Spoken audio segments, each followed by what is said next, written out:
But don't dream small, because you're part of an awesome tradition that has given this nation its most exceptional characteristic. And that is a characteristic of citizen generosity. People who understand that we're not generous as Americans because we're rich. It's just not true that all the people in this room are rich. All the people in this room are generous because you understand that in America, we're not generous because we're rich. We're rich because we've been generous.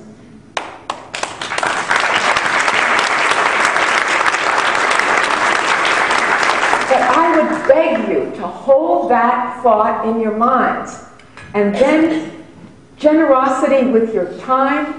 If you're at our stage where we're making out wills, you've got to bequest to United Way and maybe to the Women's Initiative in United Way, so that you know that if anything happens to you, this work is going on, because you'll always be a mother in this community, whether or not you're a physical mother. We, as women, are mothers of this democracy.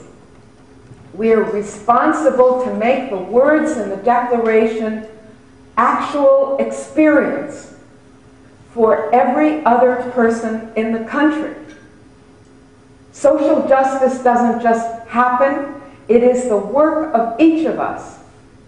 And these women show us how complicated, how hard, and how successful this work can be.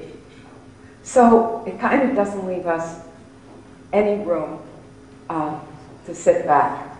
But when you read what the women in the settlement houses in the 1880s did to take in millions of immigrants and prepare them to understand American work habits, to speak English, to have access in the settlement houses, not just to bathing facilities for sanitation and public health, but art galleries and teaching music to children in the basement rooms.